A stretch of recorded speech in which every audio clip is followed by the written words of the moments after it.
Hello, hello, and welcome to Hygiene Elevated Conversations and Innovations. Today we are mixing it up a little bit. I will be the host, and I will be interviewing Joffree Bunneling. So, welcome, Joffree. Thank you for being with us today. I love it. I'm here all the time. I can't wait. First, most important question, what are you drinking today? Okay, yes. So, Amanda, my ADHD is just on fire today. We've got a fizz drink, and my daughter made me a latte. So, Oh, I don't know. She makes really cute little latte art. Can't see it very well, but it's a big cloud today. aw. And she does a great job. So, yeah, I've got 2 drinks today. What do you have, Amanda?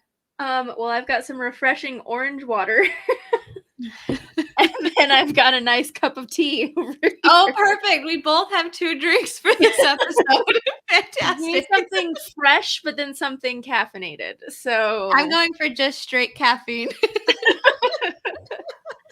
well, I'm glad we have that established. So, all right, Joffrey, we're gonna dive right in. So, we're almost like getting the cart ahead of the horse backwards here. We've never really interviewed you because you're kind of the founder of Hygiene Elevated. So let's kind of dive into your story and who, what, when, where, and why that started. So give us your experience on being a hygienist. What's your background? And then let's talk about why did you start Hygiene Elevated? Okay, I love that. I have so much. If I ramble too much, Amanda, you've just cut me off, okay? And I'll stop so the we can go to the next the question. sign will be me taking a prolonged drink. Yeah, okay. Deal. Okay. So, Amanda, I've been practicing hygiene almost a decade now. It is no secret that when I chose hygiene, I knew very, very little about it. Um, Same. all I knew is it looked like a great career choice. It looked like a career you could have and still be successful and you could work part-time. I've Yes. mentioned in past episodes, my parents worked extremely hard and sometimes they worked 2 jobs, and I appreciate everything they've done for us, but I knew in my like whole heart I did not want to work as hard as they did.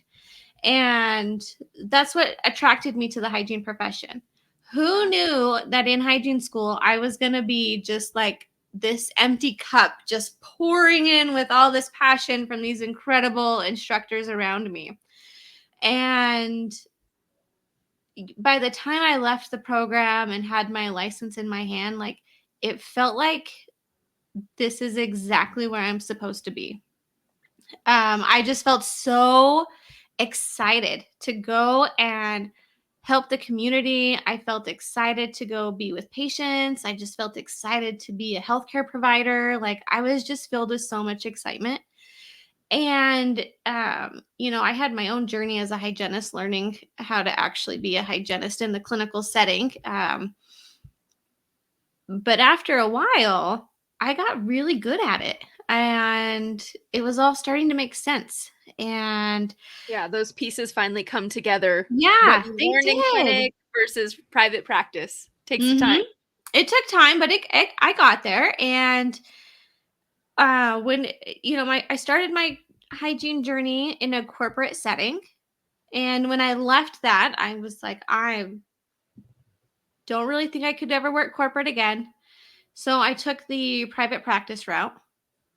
Um, But then when I stepped into private practice, I had learned so much of the business side from the corporate world that I have to tell this story because when I was looking for a new job, at this point, I had been a hygienist for 4 years. This was not a rookie transition.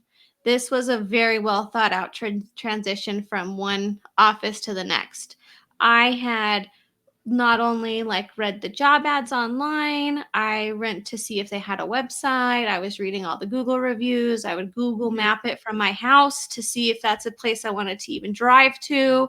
Like my research on looking at where I wanted to apply was actually very intense. And I don't think I've ever told you that before, I Amanda. don't Like think so, no. I really researched it very hard on where I wanted to work.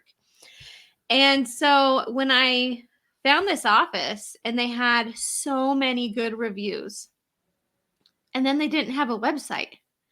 And I Hmm. thought, well, that's interesting, and I kind of liked that. It just felt so opposite from the corporate world that I wanted Oh to yeah. escape so badly, that looked just so amazing. I'm like, wow, this place doesn't even have a website. That's where I want to work because this can't be anything like corporate, right? So the day before my working interview, I actually like drove there to time it right because I didn't want to show up too early or too late to the interview. That's intense. And I That's know, extremely thought out on this transition of mine. yeah, if So, lucky if I do like a Google like map, like okay, 45 minutes to get there. Okay, I'm fine.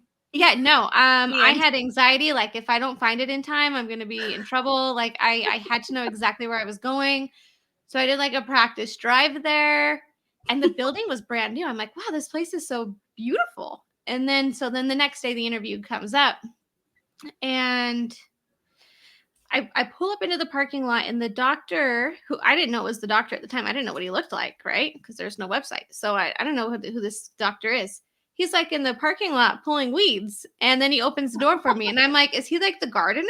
Like, what's happening? Like, I was so confused for who was opening the door and who was running the interview. And then it all clicks. I'm like, oh, it's the doctor who is pulling the weeds out front. And he's now interviewing me. Like, then it all started to make sense. Amanda, this building was so beautiful.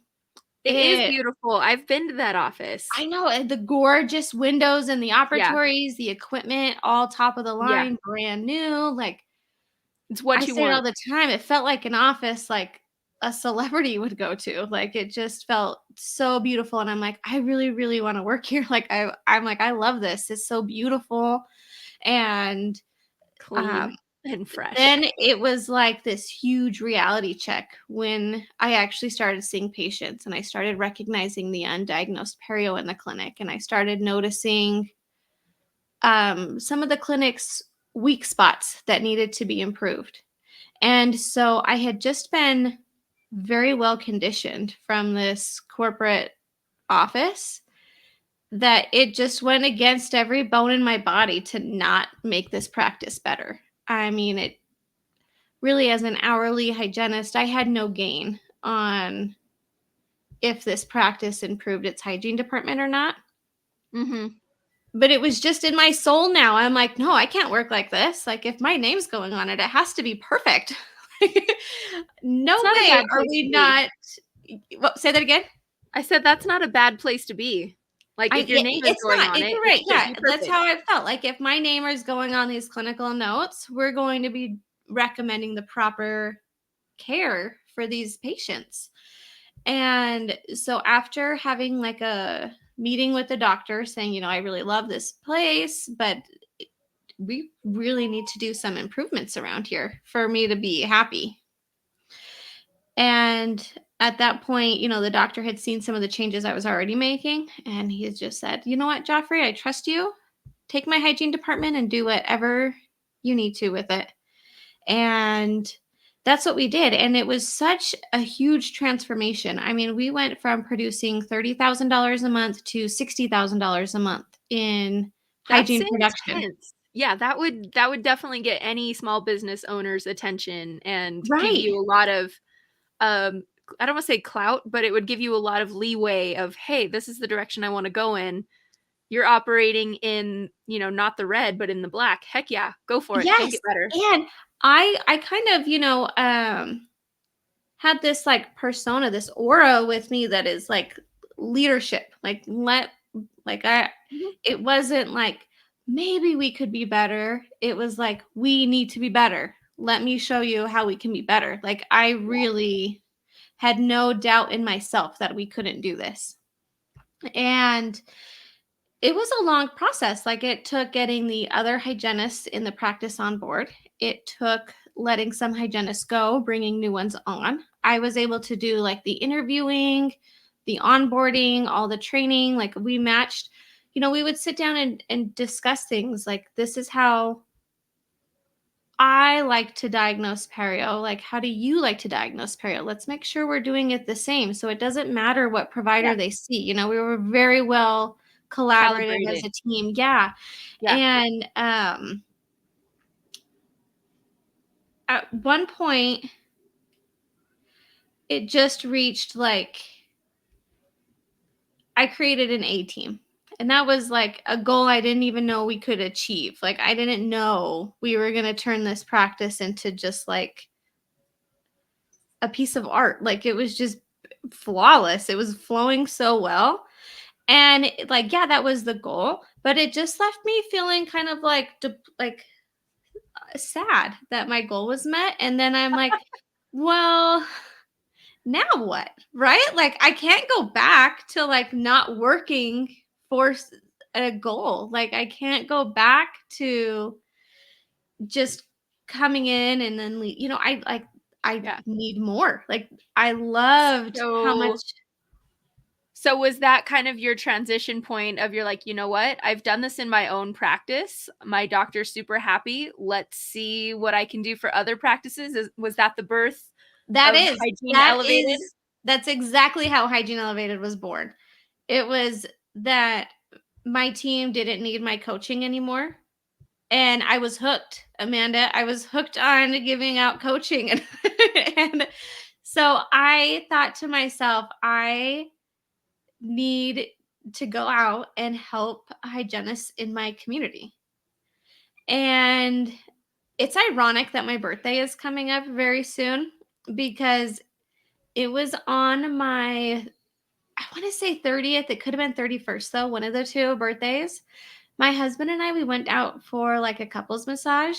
And when the massage is over, I'm like, hey, I have an idea. And my husband's like, what are you talking about? And I'm like, I think I want to start consulting. I want to help other dental practices.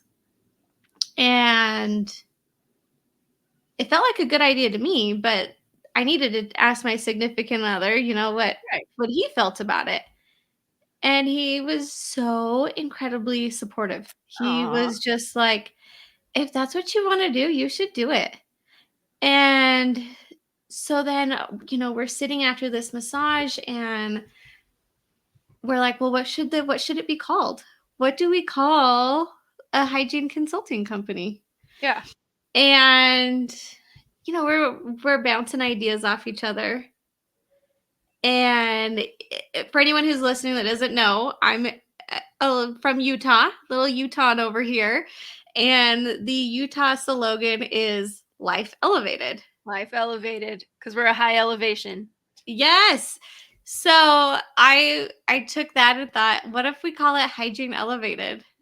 Taking hygiene to the next level. And that is how we became Hygiene Elevated. It's just a I play on Life Elevated. I love that because it is such a subtle like way to incorporate the fact that you wanted to be part of the community and help the hygiene community in Utah and wherever, but such a fun way to represent Utah. Like the elevation. I know nobody would ever get that that's where the name came from unless they heard this story because it is so subtle. But that's where it came from. That's how we became Hygiene Elevated. So, okay, I love that.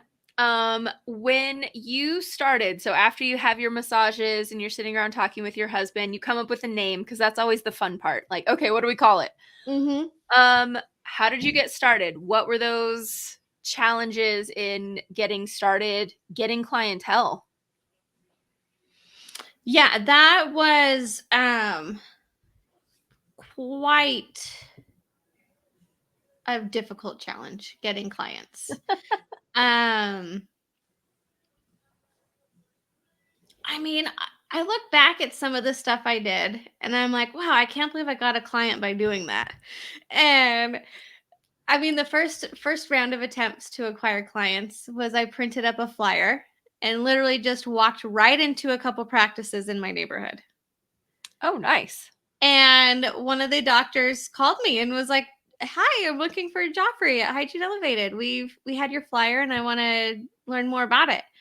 And so that was just me, just being myself, walking right in and just saying, "Hey, this is what I'm doing. I would love to help you guys." Um Another way that we acquired clients was through being at the dental convention. Mm-hmm. I loved that.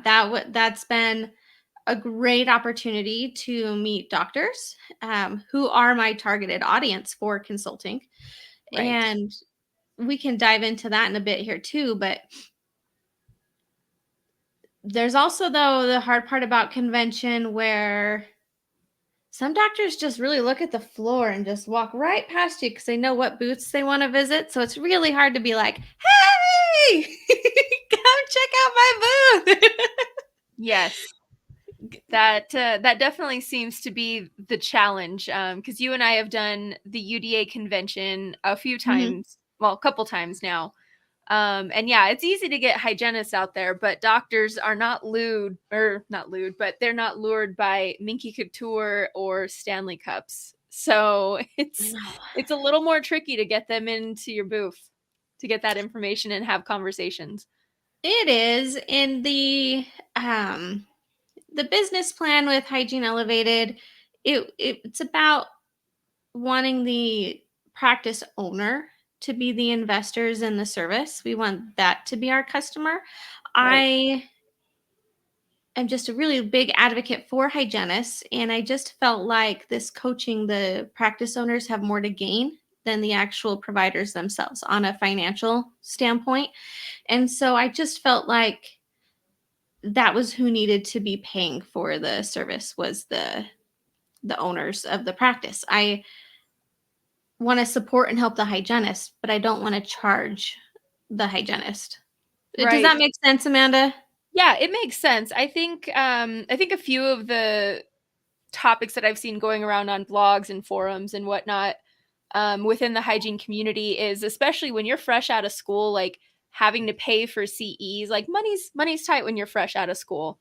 Mhm. And so having to pay for coaching or pay for consulting, is not even something that's on a student's radar, much less maybe an early grad or somebody that could use it.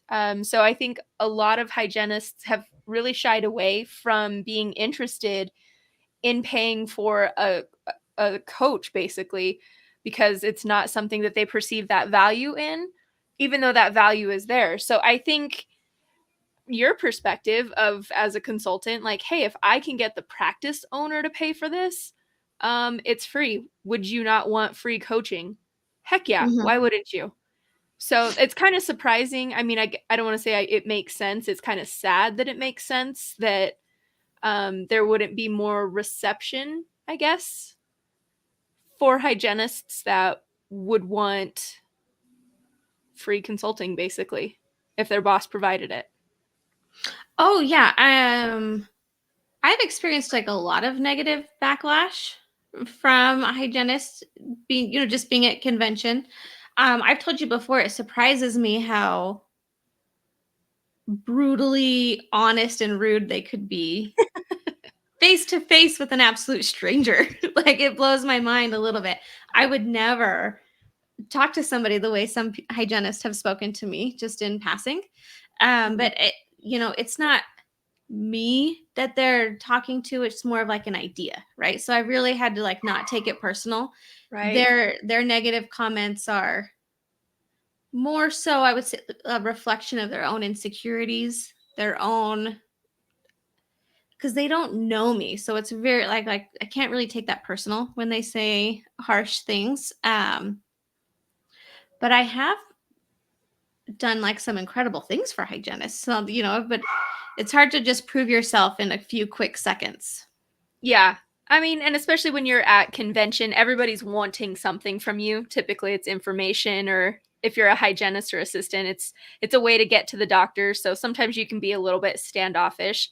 But you've had a few instances where doctors are totally on board, excited about it, and the hygienist is not, which is, again, crazy. But you've also had some really great opportunities to really turn practices around. So, do you want to share some of those stories? Yeah,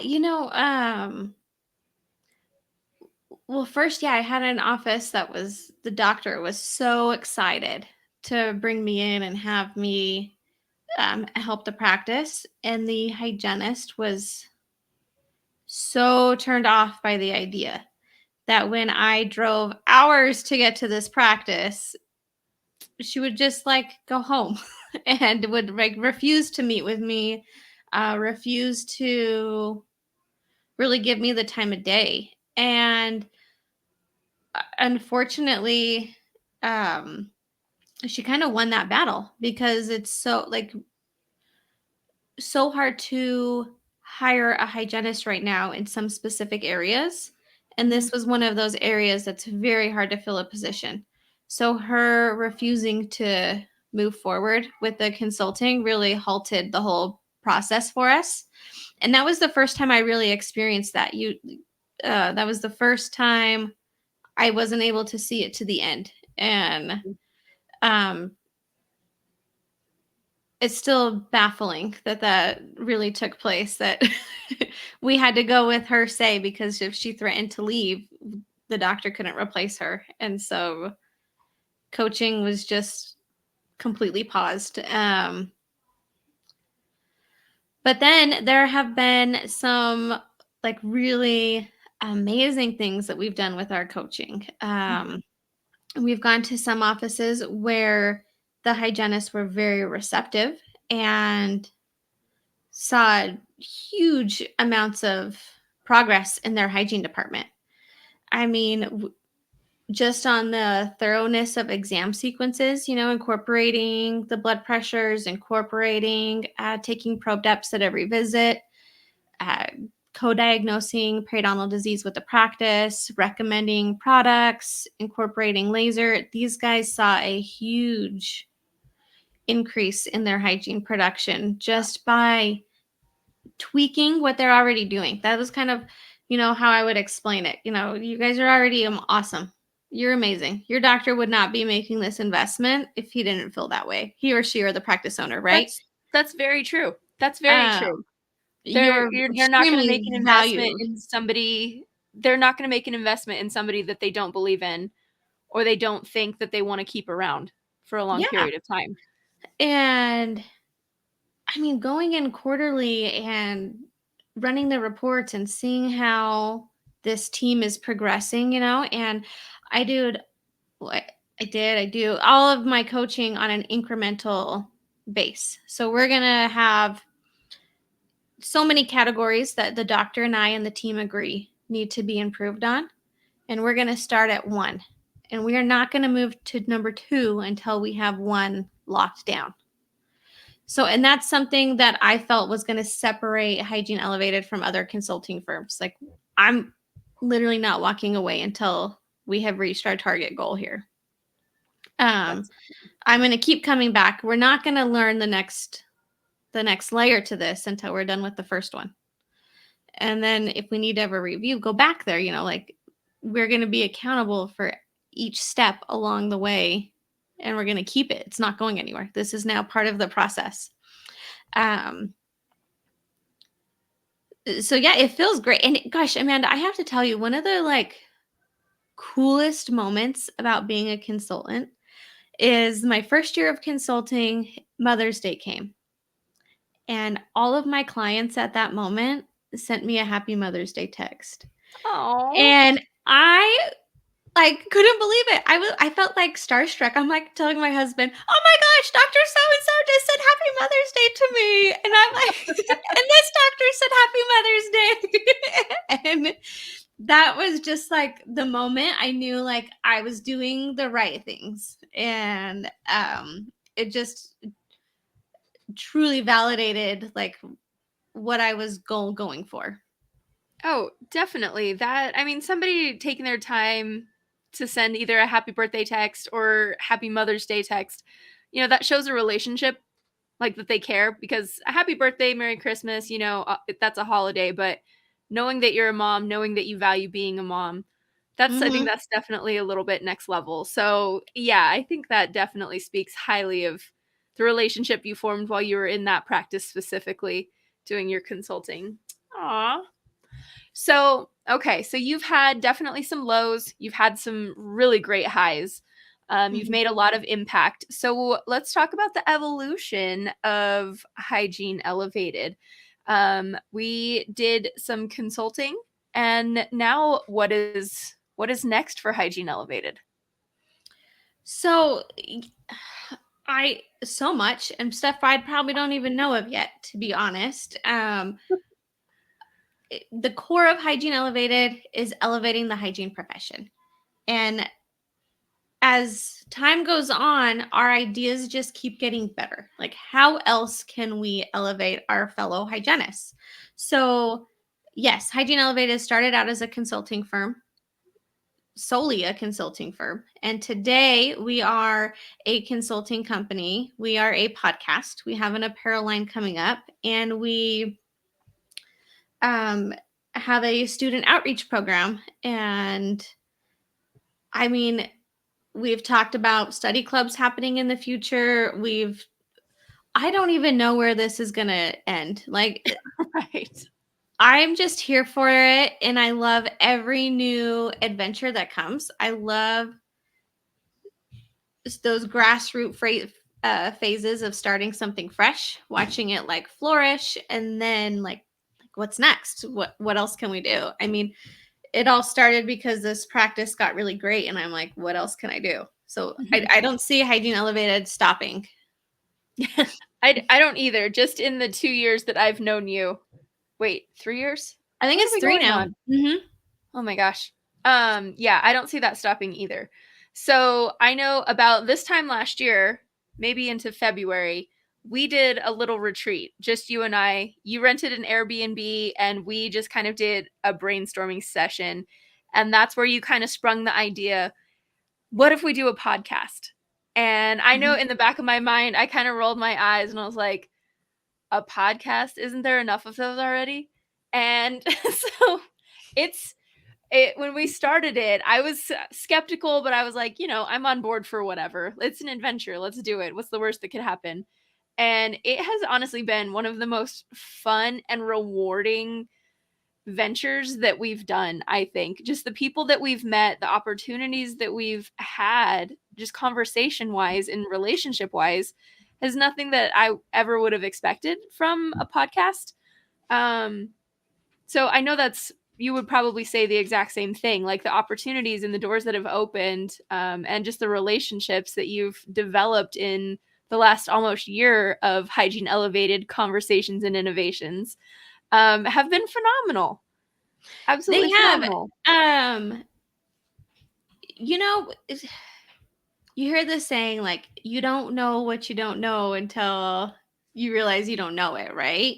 Yeah. And that's how like starting up a podcast really feels. It sounded simple. It was so hard. I don't want anyone to I don't want to glamorize this at all. This was incredibly challenging. It's nuts that we're still thriving and we're doing like way better today than we were a year ago. Yeah. That first year of running a podcast was filled with so So many many. disappointments, so many challenges. Yes. I mean, we'd get a guest on and then we'd have audio issues. We'd get a guest on and we'd have recording issues. And it just felt like we poured hours into making this one episode that we can't use. It was just toast, right? Mhm. But we didn't stop. Like, there's no stopping Joffrey and Amanda. You just can't stop us. And Or we just won't quit, or we're too dumb. yeah, I I don't don't know. know. We're One of just the two. too stubborn to quit at this point. And it's just come to something like really cool. Like, we've ironed out the kinks, and now you and I are ahead of schedule. We're doing an episode a week. We've got plans come July to be doing 2 episodes a week for the rest of the year. And um, you're right. Meeting people and networking and getting them on the show, like they come in and we might be strangers and they leave and we're friends. Yeah. And um it is really cool. It is very cool to have friends all across the country, and it's Yes. cool to get excited about, maybe bumping shoulders at a convention with them one day, or even just having them send us gifts in the mail or we send them something, it's just fun. It brings me a lot of joy. I really It's like it. like a modern pen pal almost. Yeah. Well, you might be too young for that, Joffrey. I don't know if you ever had a pen pal. Maybe when I was like 5, 6 or something. I don't know. Yeah, I think I was 10. So, okay, so the podcast has been a ton of fun and has had a lot of opportunities, and we're optimistic about where we're headed with the podcast. So tell me more about the student engagement. Okay, so this is probably my favorite venture right now. I get most excited about this. First of all, my goal, Amanda, is to get it to visit every state in the country. I want to at least get into one program in every state to present my presentation to. And that's just the goal I came up with. I don't know why, It's but a fun one. I have to have a goal for obvious reasons. But that's mine. I want to go to every single state and connect with hygienists in every Okay. little area in the country. I'll give you a map as well so you can like check off your map. I'll put that in with I your love Christmas it. present. We've got Utah, New Mexico, Oregon already checked off. I'll be going to Arizona soon. Oh. And I love it. So, Amanda, I love reaching out to these schools, getting them to say yes, I can come talk to their students. The minute I get there, I am just excited to be there. I bring a lot of energy with me. The presentation right out the gate starts off with, why did you choose hygiene? You know, and it's got multiple choice questions on the board. A, to help people. B, to marry a dentist. C, to work part-time. Like I have all this like questions, right? You're reading those and you're already laughing. Like I have the audience like ready to listen to what I'm about to say because I'm bringing like the fun and the reality and complete honesty. I Yeah. share my own story with the students. Like I am very raw and um honestly, it's just everything I wish someone would have came and told me right before I was about to go start my journey as a hygienist.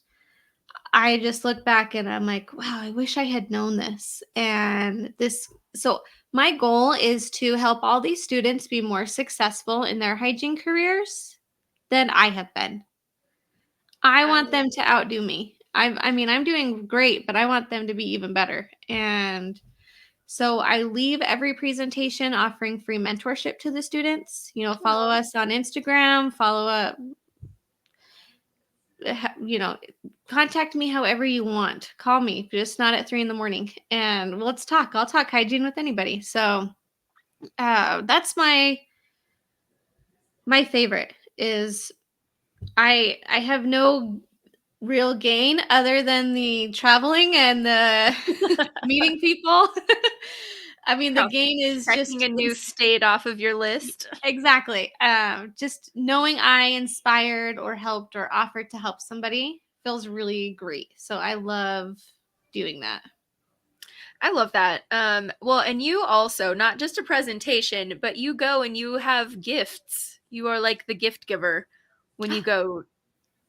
Yes. Okay. I wish I had a bag with me, but I'll tell you, I just designed a new bag. So the sponsor for these presentations to help me get around the country is Signature Dental Partners.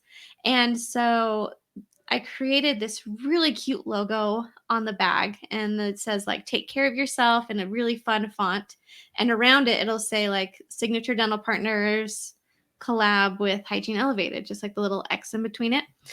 And it looks so stinking cute. I wish it was in the mail so I could show you already. But it is filled because my whole like a piece of my whole message is like you have to take care of yourself before you take care of your patients.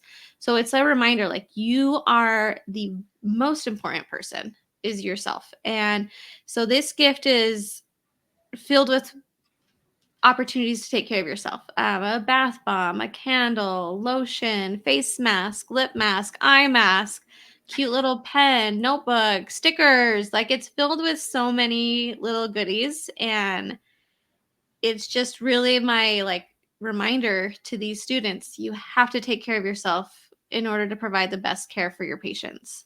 It's true. Oh, I love that. Yeah, I don't recall any like real life words of wisdom before I graduated hygiene school at all from anybody on the outside. I just remember like, okay, well, you're going to graduate. Congratulations, and you're off into the real world. Like I don't remember a whole lot of like applicable real world advice from my instructors. Yeah, well, okay, so here's the thing though, like these programs, they are stacked with top talent. They have amazing instructors leading the way for their class that's about to graduate. And that can be one of the hard I feel like I have to sell myself all the time to these schools. And they're like, well, we already have people talking about those things. And I'm like, yes, I know that. But this is a different perspective, right? It's Right. unbiased and we don't know each other. The students don't know me the way they know their instructors. And I feel like some of my instructors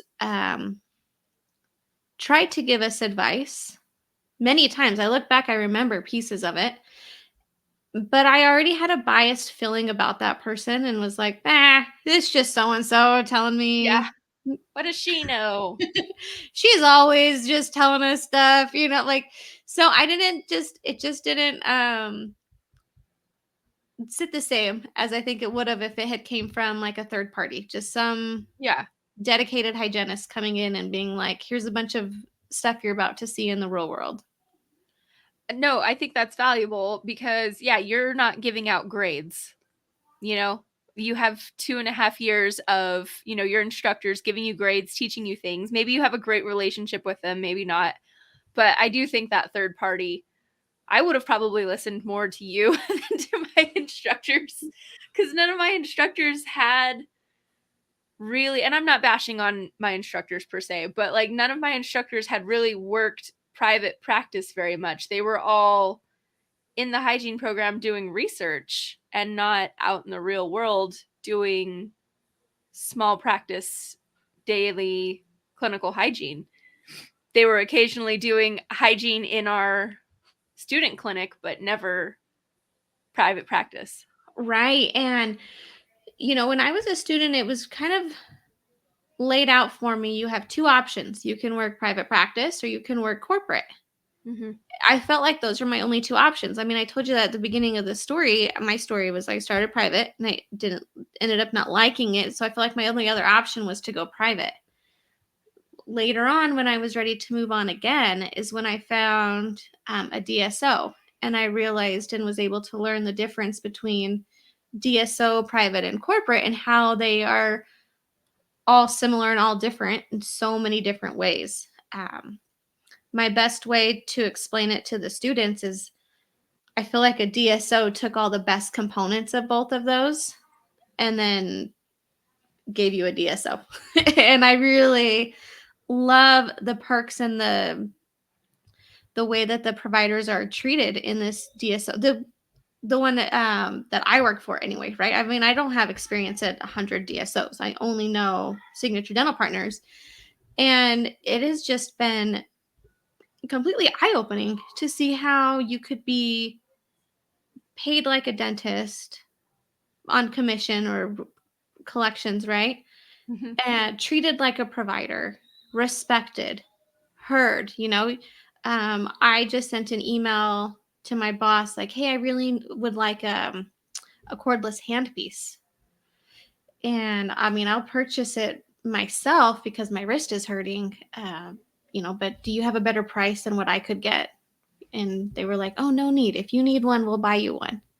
Oh, And I know for a fact, like when I was working for the corporate office, there is no way they would have ever cared to buy me a cordless handpiece.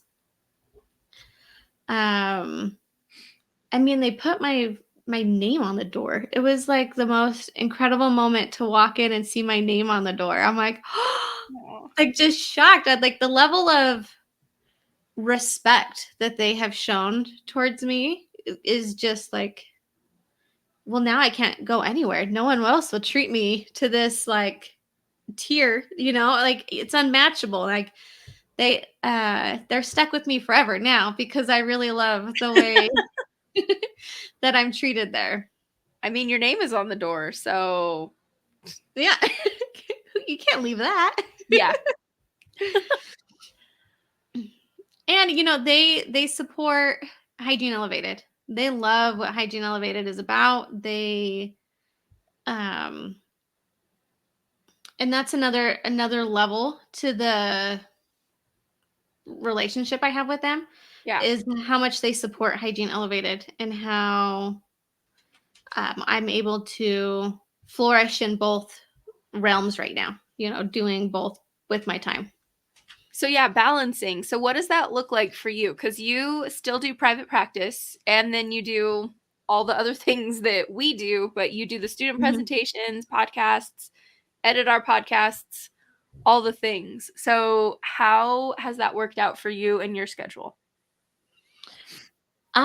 You know what? It's absolute insanity sometimes. Yeah. And sometimes it's a piece of cake. And there's everywhere in between, to be honest. Being like an entrepreneur and starting a business was a really hard like learning curve for my husband and I in the beginning. He was very accustomed to we would go to work, we'd come home and get to spend time together. And all of a sudden, we were working and coming home, and I can't spend time with him because I have other projects to do. So it was really this learning curve of like balancing my time, making sure I was giving the family enough attention. Mhm. Um, but then once things settled down, right? Now it's like the normal. Like the family knows that I'm busy or that I'm going to be working on a paper that I want to write or I'm going to be doing a podcast or I'm going to be booking a trip to go to a school or like they know that I'm going to be working all the time. It's just like a no-brainer that I'm doing something. And but getting to that point was definitely kind of challenging. Like Yeah. so I'm still working on getting better at balancing, to be honest, Amanda. Well, I think balancing if I mean you do jujitsu. Yep. Um so balance is something that you constantly have to there's always back and forth. There's movement involved with balance and like physical balance. Mhm. So life balance is the same thing. Like always got to be kind of moving one direction or the other to maintain that balance. So it's not a static activity. It's a And actionable activity. yes, and I'm glad that you mentioned jujitsu because I really think it's very, very important to my success to have an outlet where it's like a Mhm. hobby, something I enjoy, something that like I walk into the gym and just turn everything off. Like I am not worried about the clinic. I am not worried about the schools. I'm not worried about the podcast. I completely checked out and trying to just like focus and be present in that class. And then it's just very therapeutic somehow to go get beat up real quick. And then I can go get some work done as soon as I'm done with that. You know what? I'm gonna show you my bruise. I did not start jujitsu or anything, but I started at a different gym, and I hit my elbow so hard the other day, and I gave myself quite a bruise. Amanda, that is It huge. is huge, and it's let me tell you, setting your elbow down on something, I was like, how? Oh, yeah, massive bruise. So I can only imagine your bruises where you're actually fighting people. I just fought a piece of gym equipment, like a ditz. I bruised a lot in the beginning, but less bruising as time goes on. I'm just more acclimated now, I guess. So, all right. So we've tackled your balance. and how you manage to balance and find time for yourself. Super important. And you're, kind of sharing that message with your students. And you've talked a little bit about what you think the future of Hygiene Elevated is going to be. But what do you think? What are your goals? What are things that you see coming down the pipes for Hygiene Elevated? Okay, so we're going to have a booth at Under One Roof in July out in Denver. I am thrilled for this opportunity. Yeah. We are going to get to meet a ton of cool hygienists that will want to share their story with us. So I'm very pumped to meet new guests, potential guests, right? And it's not just about gaining a guest, like the Right. the friendship, the network. I'm just excited Yeah. to grow our presence. When we were offered some time in the podcast lounge that they'll be having there, I was like, I can't believe they're going to give us that. Like, it was such a cool opportunity. And I don't even think they know how grateful that I am for that. I'm just excited. There's going to be so many cool hygienists there. I mean, I like totally like fan out over them, like fangirl club over here. I'm like, oh my gosh, did you see it? That's so and so. I get so excited to see some of these hygienists. You do. And I will say, Joffrey, you are so good about identifying people in real life that you've seen online, and I am the absolute worst. You were like, oh, that's so and so, that this is her Instagram handle. And I'm like, you know her? Like, no, but I've seen her out online, and I'm like, I'm the worst. I am the worst. I know like 5 people, and that's because we probably had them on the podcast. So you genuinely do fan out, which is good. I'm glad one of the two of us is aware of other people. I do. And it's because, in this small community of hygienists that are like doing things outside of the clinic, they're so inspiring. I just love watching what they're up to. Like, what are all the cool places they're speaking at, all the creative things they're doing. Like, it is not just one thing. I think, to me, that's the thing I've learned the most through doing this podcast is like, it's opened my eyes to the creativity of other hygienists and the opportunities that maybe they didn't think were there but went for anyway, and the doors that opened. Like, that has been the coolest thing, is seeing all of it. I agree, but then there's also this component to it where even though they're like so cool, they almost feel like out of my pay grade. Like, I don't even know if we can be friends because you're so cool, right? They are like all rooting for each other's success. Yes. And I love being even to be like close to that, like part of that group, like the group of hygienists that are just rooting for each other and supporting each other. Like, they're supporting us if we get a really cool guest on and they're like, yeah, I'll carve out an hour for you guys. Yes. And they are just like highly well respected in the hygiene community. Like, they're on the podcast because they're supporting us, and it's just really cool to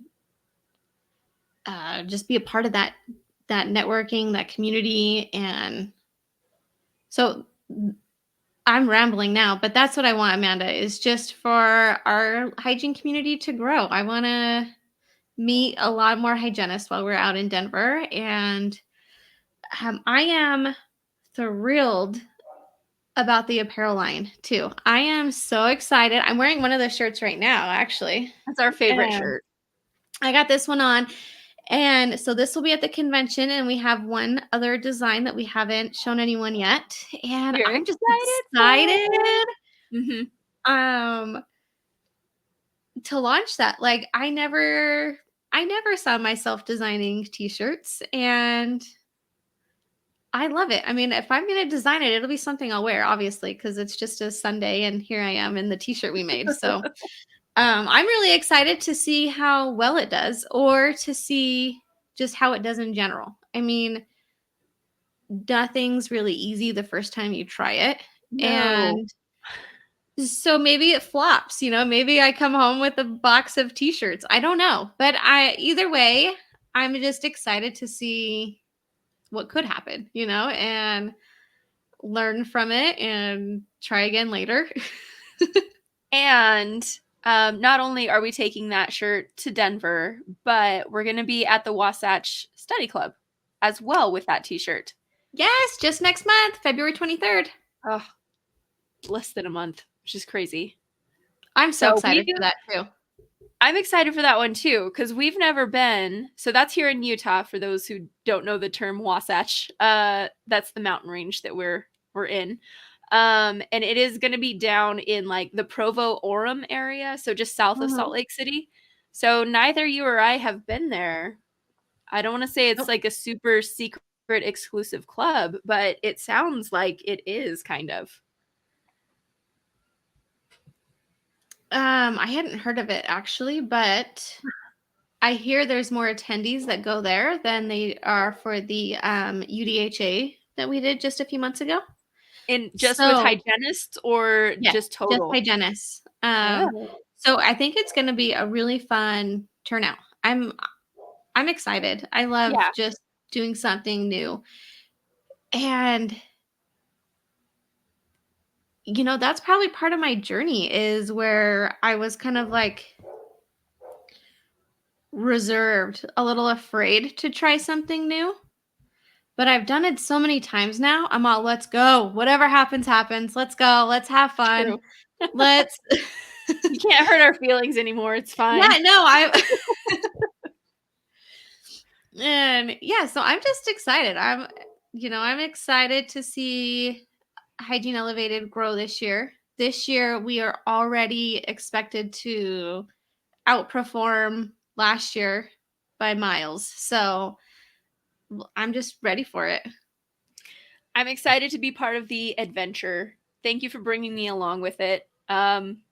I never saw this happening in my life. I never thought I would be a podcast co-host. Oh, But you're here we are. essential. Yes, essential. You are. Okay.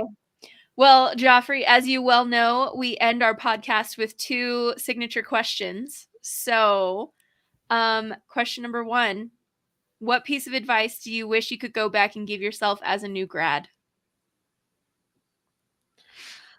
Okay, so full Oh, disclosure, I didn't know you were going to ask me these questions that we ask everybody. I love that you did that. I feel I'm like, oh, she's so clever. why would I not ask you that? Sorry, I was lazy on my Google Docs. No, no, no, no, no. I love that you did ask me that because we talked about this a long time ago, and so my answer might be different. So, Okay.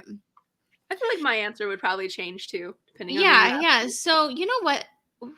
One piece of advice I would go back and give myself, it would just be like, Joffrey, people are going to tell you no. You're going to pour your heart out in recommending periodontal therapy. You're going to recommend laser. You're going to recommend fluoride, and people will tell you no. And then the piece of advice I would follow that up with is don't take that personal. Don't be defensive about it.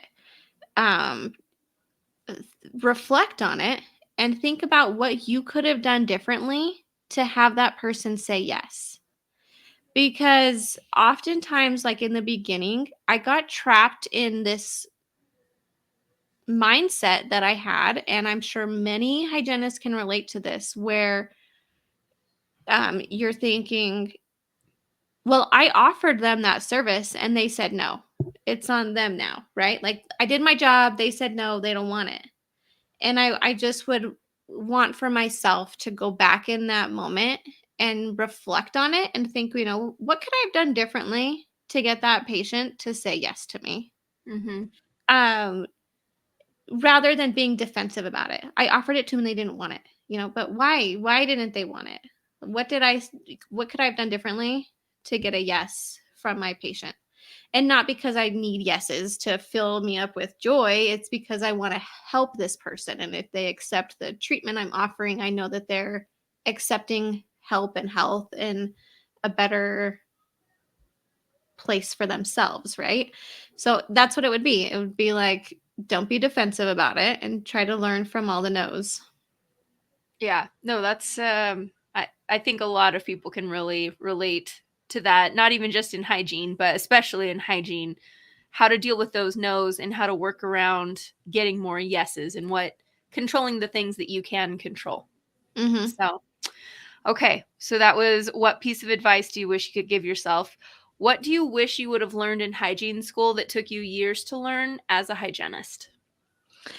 I touch on this in my presentations for the students, so I know exactly how to answer this question for you.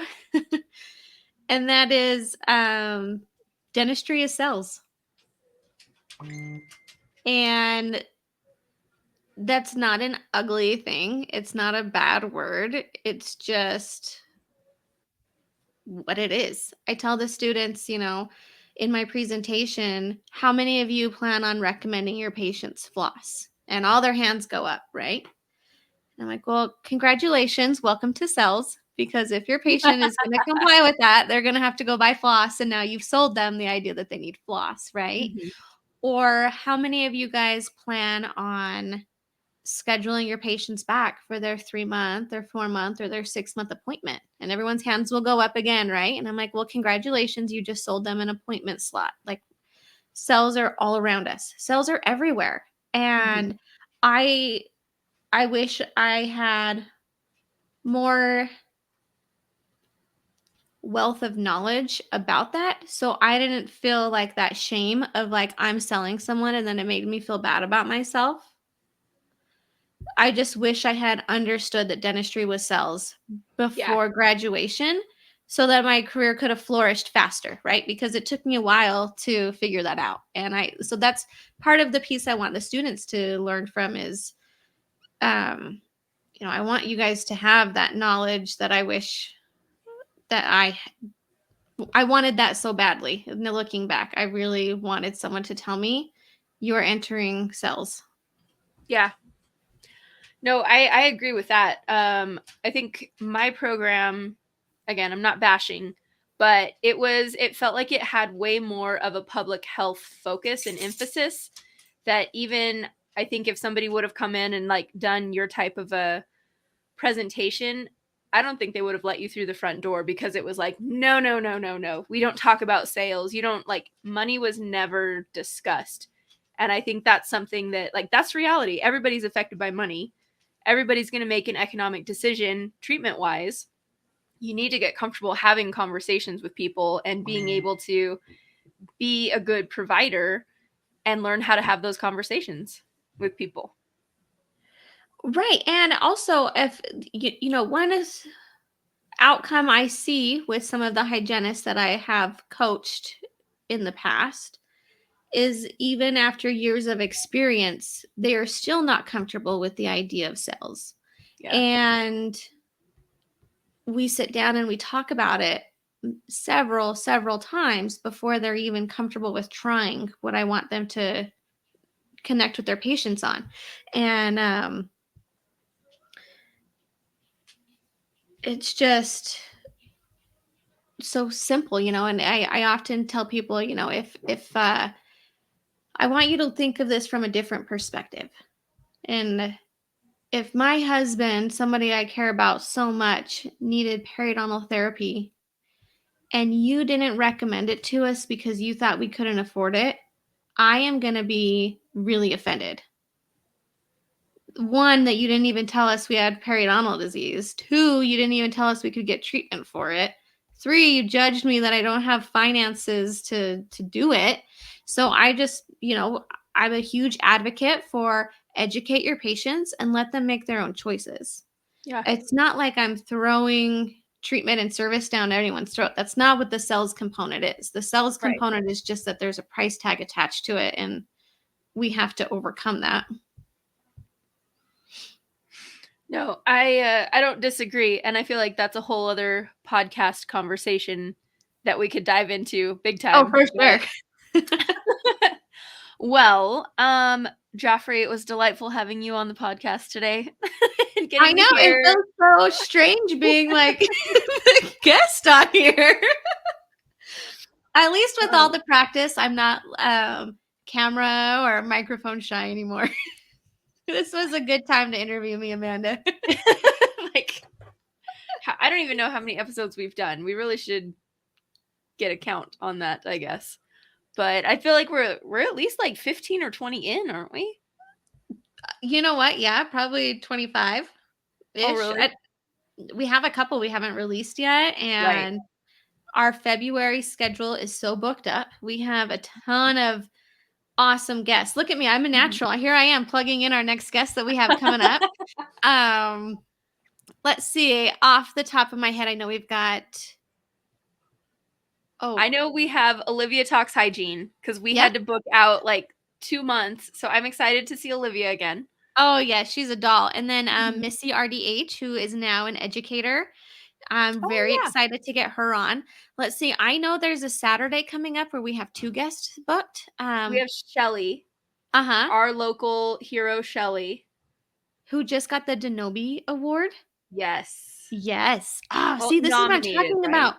We get to interact with some very cool hygienists, and they're all doing different cool things.